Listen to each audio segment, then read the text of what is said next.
ಎಲ್ಲರಿಗೂ ಜೈ ಜಿನೇಂದ್ರ. ಚಿಕ್ಕೋಡಿಯಲ್ಲಿ ನಡೆಯುತ್ತಿರುವ ಉಪವಾಸ ಸತ್ಯಾಗ್ರಹದ 3ನೇ ದಿನ ಇವತ್ತು. ಎಲ್ಲರೂ ಬನ್ನಿ. ಈಗ ನಾವು ಒಂದಾಗಿ ಸರ್ಕಾರದ ಮುಂದೆ ನಿಲ್ಲದಿದ್ದರೆ ಯಾವಾಗ ನಿಲ್ಲೋದು? ನಾವು ಒಂದಾಗಿ ಸರ್ಕಾರದ ಮುಂದೆ ನಿಲ್ಲದ ಕಾರಣ ಹಿಂದಿನ 10 ವರ್ಷಗಳಲ್ಲಿ ಕಡಿಮೆ ಅಂದರೂ 1,000 ಕೋಟಿ ಬಡ ಜೈನರಿಗೆ ಸಿಗಬೇಕಾದ ಅವರ ಹಕ್ಕಿನ ಹಣ ಜೈನರಿಗೆ ಸಿಕ್ಕಿಲ್ಲ. ಹಿಂದಿನ 10 ವರ್ಷಗಳಲ್ಲಿ 20,000 ಕೋಟಿಗಿಂತ ಜಾಸ್ತಿ ಹಣ ಅಲ್ಪಸಂಖ್ಯಾತರ ಅಭಿವೃದ್ಧಿಗೆ ಸರ್ಕಾರ ಕೊಟ್ಟಿದ್ದಾರೆ. ಆದರೆ ಜೈನರಿಗೆ ಎಷ್ಟು ಅಲ್ಪಸಂಖ್ಯಾತರ ಯೋಜನೆಗಳಿಂದ ಸಹಾಯ ಸಿಕ್ಕಿದೆ ಅದರ ಬಗ್ಗೆ ತಿಳಿಸಿ ಹೇಳುವ ಅವಕಾಶ ಇಲ್ಲ. ಹಿಂದಿನ 10 ವರ್ಷಗಳಲ್ಲಿ ಜೈನರಲ್ಲಿ ಬಡತನ, ನಿರುದ್ಯೋಗ ಎರಡೂ ಹೆಚ್ಚಾಗಿದೆ.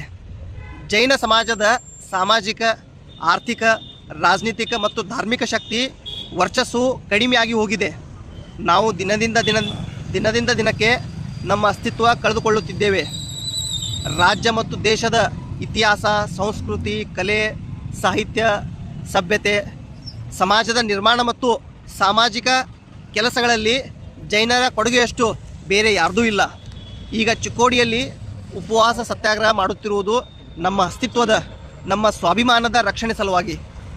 ಈಗ ನಾವು ಒಂದಾಗಿ ನಿಲ್ಲದಿದ್ದರೆ ಯಾವಾಗ ನಿಲ್ಲೋದು? ಎಲ್ಲರೂ ಉಪವಾಸ ಸತ್ಯಾಗ್ರಹಕ್ಕೆ ಬನ್ನಿ. ಪ್ರತಿ ಮನೆ ಬಸದಿ ಊರಿನ ಜನರು ಒಂದಾಗಿ ಬನ್ನಿ.